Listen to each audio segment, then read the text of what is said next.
Hello, and welcome to the Climate Crisis Podcast. Today I'm going to be interviewing Jason Kaminsky, who's the CEO of KWH Analytics. So I just wanted to start off with what made you interested in environmental science? Well, that's a good question. Well, thank you, Sonika, for having me. Good to, I say see everyone, but I guess virtually at least. What first made me into environmental science? This is a good question. I don't think I really landed on this career path until I was in college. So in high school, actually, I guess I had inklings of it. I started a recycling program at my high school. This was a long time ago, before most high schools had recycling programs. And a group of us would haul all the recycling and we turned it in for money, and we bought rainforest land with it. So maybe that was some of my early activism on campus. But when I landed in energy, I just found that it was connected to a lot of different things. It was connected to the global environment, global politics, kind of global environment.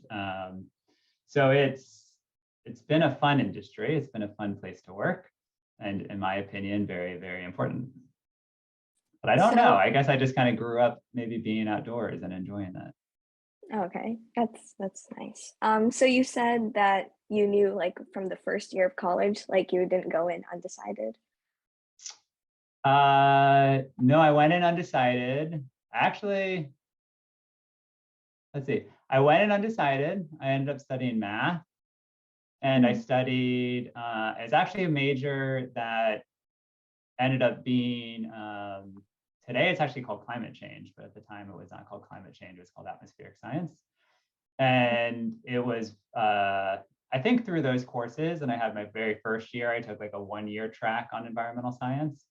I think it was through those courses that I really became an interesting field for me. But honestly, going into college, I didn't even really know what was available for me to study. So a lot of it came through just experimenting with classes. Yeah, so I also saw on your profile that you got an MBA. So what made you decide to go into business later on? I did. That's a great question. So there's a lot of different career paths that one could take. And I think even once you're working, there's probably the first 5 to 10 years when you're like, I didn't even know I could do that other thing. There's so many more career options than are readily available or most people even know about. And at least for me, I wanted something that I thought would lead to quicker change. So I thought about policy, I thought about law. To me, business was a force for kind of quicker action. I felt the urgency of the climate crisis, and it was something that was appealing to me to go into business. And I thought I could use my skills. So I like working with people. I really did enjoy math. It was a little bit, for me, I was doing pure math. It was very academic, a little bit esoteric. And I liked working with people. So it's kind of of my interests and my skill sets, it felt like the right intersection to work in a field that I cared about with people and kind of on a day-to-day basis. And not in a lab and not in a courtroom, and I'm not the kind of person who's a really big activist who's going to go, protest. So it just felt like the right fit for my personality and for the topics that I care about. So did you go right into that once you finished your basic degree, or did you start working and then go back to get the MBA? It's a super insightful question, because when I was in high school, I didn't know anything about business school. When I was in college, I didn't really know anything about business school. And it turns out, what I learned after I got into business school, that most people work before going to business school. So it's most common to work for 2 to 4 years. I didn't know that. No one really told me that. So I just applied out of college. Oh, okay. And I managed to get in. I was pretty lucky, I think. I kind of ended up in the right spot at the right time. So I did not end up working, but I was involved. I was involved in college in some campus organizations. So I had some basic level knowledge of running groups. That's actually been very helpful for me in my working career. But it was more, no one told me I shouldn't do it. So I just went ahead and tried. Ended up working out. Yeah, so after you graduated from Stanford was where you got the MBA? Yeah, that's right. Where did you start working then? Oh, where did I start working? Um, so out of Stanford, I had a few interesting experiences at Stanford. So I had summer internships while I was there. I spent one summer working in oil and gas. I knew I didn't want to do it as a career, but it felt Mm. like 10 weeks is kind of a safe time. I'm all about experimenting with your career and getting exposure to new ideas and kind of getting in other people's heads. So 10 weeks felt like a good time to learn what it was like to work at an oil and gas company. I got to spend a little bit of time in a different job overseas. And then I ended up getting a job in the solar industry. So I worked for a company that was basically building solar projects all up and down California. And at the time, a big solar project was about 5 acres, so Mm. pretty big. Today, that would be a rounding error. Most people aren't even interested in 5 acre solar projects anymore. And now they're at 500 acres. So the industry's really grown quite substantially in the last, I guess I've been in it 13 years. Mm. So it's really matured, and the sizes of projects we're talking about are much, much larger now. But anyway, I went into the solar industry for a company that builds solar projects. So did you work in finance with them, or were you doing more business, or was it like an intersection of both of them? No, I wasn't really doing finance. I went in kind of a funny role. So one of the jobs that most people don't ever hear about is called the chief of staff. So you Mhm. go in and you work with basically the CEO or the executive management, and they just give you projects that they need help with. So it's a great job when you don't really know what you want to do with your life, which is most of Mhm. your career. So I got to work on just kind of special projects that were important to the company. So some of it was economic modeling, some of it was operations, some of it was supply chain work. Mhm. And I'm 2 years in the workforce. I have this great degree from Stanford, and I was laid off. So I was back looking for a job, and that happens. It was sort of the nature of the beast a little bit. I tried not to take Mhm. it too personally. Um, but it was actually the best thing that happened for me because I was able to, with a fresh set of eyes, look at what I wanted to do next. And that was when I did end up in a more direct finance role at Wells Fargo. And that was always appealing to me, but Mhm. I think I needed a couple years of working in a solar company in order to really have the pedigree is not the right word, the credibility to go work for a large bank. Mhm. So, what exactly does like finance and environmental science involve, like in a job aspect? Oh, most jobs involve sending emails and making phone calls. Um, Honestly, I mean, that's kind of a lot of what it is. Finance is interesting because a lot of people think it's running numbers. And Mhm. there's certainly a component of that. And maybe there's some roles where that's the majority of the role. For my job, what I was doing was I was financing solar projects. So all Mhm. throughout the country. And I would say we probably ran numbers. It was a big part of the job, 15% of the time, 20% of the time. And a lot of the job is working with people, sending emails, making phone calls, negotiating contracts, um, you know, uh, putting together reports for your internal management about the project that you want to finance and getting the approvals for it. So actually, a lot of finance to me is soft skills. Mhm. It's working with people, it's negotiating. It's a lot of stuff that when I was in high school and I thought about a finance job, I thought it was like you just sit in a spreadsheet all day and you like crank numbers. And there certainly are jobs like that. There's Mhm. jobs that are 90% numbers. Um, but a lot of the business world, at least, is just working with people and finding ways to to work together in a way that benefits your company and benefits my Mhm. company. And So I that like doing it. I'm sorry. I was gonna say, so that's what you do like now in your current job? I send emails and I make phone calls. Um, I kind of joke, but that's what a lot of the job is. Mhm. But for me personally, I often do kind of make this joke that I could do the same exact thing all day and I could sell potato chips. I could be the CEO of a company that sells potato chips. And at least for myself, that's not fulfilling. Hmm. There's some people I found that they just want to build a great company, or they want to work in a great organization, and they could be selling potato chips, or they could be selling solar panels, or they could be selling ads, and they don't really care because they like Hmm. the essence of the job. Um, at least for myself, I would not be as fulfilled in my day-to-day job if I was doing what I'm doing today, but selling potato chips. Hmm. So I think there's a swath of people, myself included, I'm guessing you as well, Sandika, that like thinking about environmental issues and like waking up every morning, making a difference in the world. And it's really special to me when I have the opportunity to do that all day. Hmm. And it's very rewarding when, success in my career is also aligned with success and hopefully doing something that's helpful to the broader world at large. Hmm. So this job, it doesn't feel like environmental science is like a completely separate thing. Like it feels like you're actively working towards a goal in that. Um, yeah, I mean, it's something I think about. I mean, I read industry reports on Hmm. solar power. I know the technology. I go to conferences and I get a look at it. I put solar on my home. Um, it's very much, it's kind of like inherent. It's embedded in the job is thinking about these issues. Hmm. In order to be a successful entrepreneur, which I guess you could say I am, or at least an entrepreneur.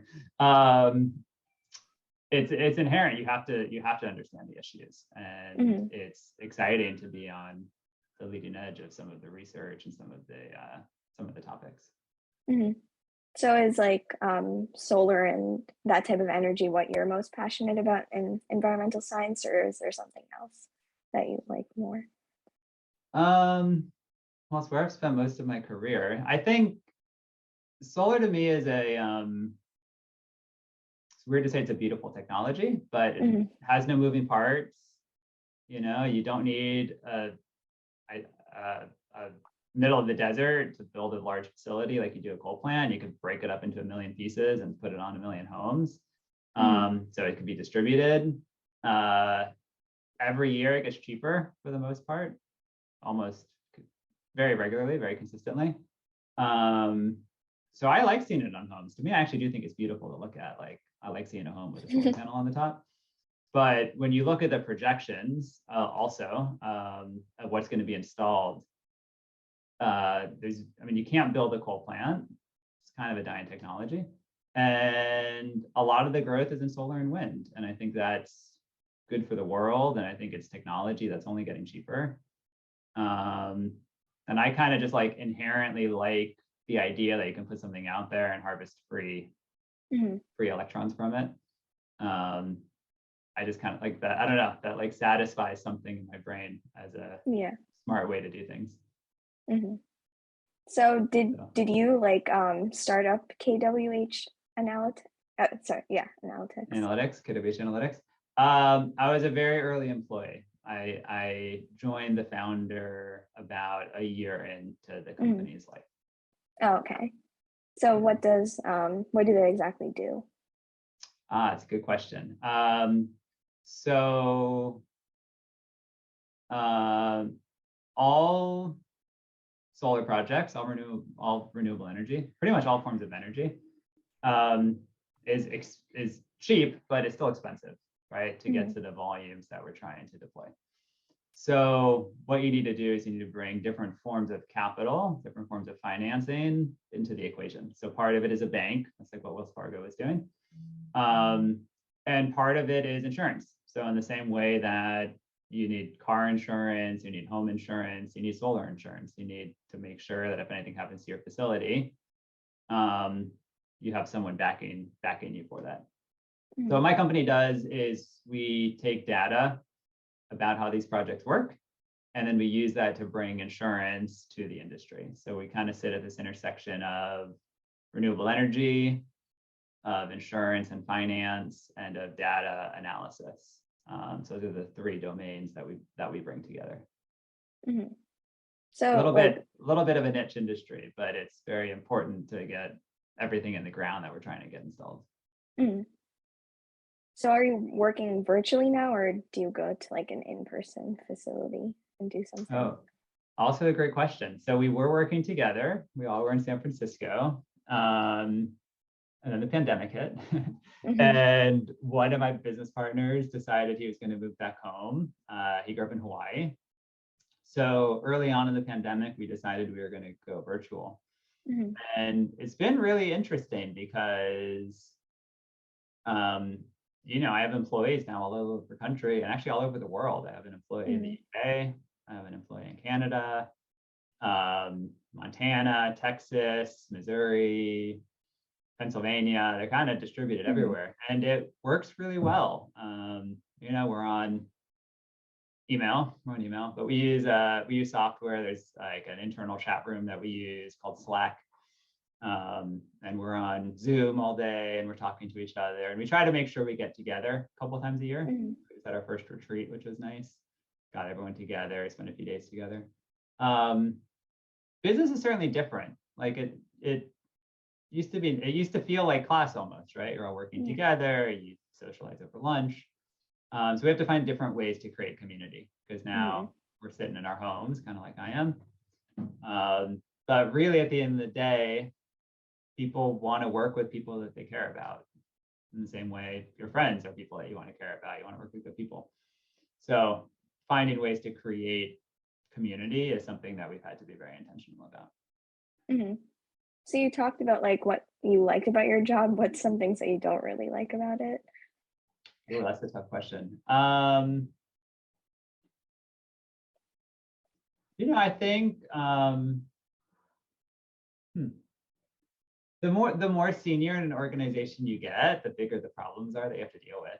So Mm-hmm. generally, um, the little problems get solved and the bigger ones land on my desk. So just kind of part of the nature of the job. Um, Sometimes I would say small companies like to move fast. Mm-hmm. Every day we feel like we act with urgency. When you work with big companies, banks or insurance companies, they just have a slower decision-making process. So that's sometimes frustrating when I want to move fast, fast, fast, fast, fast. And then there's a company on the other end that it's not their fault. There's just a lot of decision makers. You have to get buy-in to what you want to do. They have approvals. Just don't move as fast as a small company. So that can be sometimes challenging. And there's a lot of companies that are in this kind of space that either work with banks or they work with utilities, they work with insurance companies, or they work with, I don't know, any company that's very large, where just the pace of decision making can be different. So sometimes it gets challenging to kind of manage across those two paradigms. Okay. Well, I That's a only good have question. one question left. Do you have any Okay. advice for anyone who wants to go into this type of field? Ooh. Keep an open mind. I'd say one, because there's a lot of new technology coming and a lot of different career paths. So keep an open mind and be true to yourself. And then I'd say second is find one that's interesting to you and just become really smart about it. I think it's useful to go deep.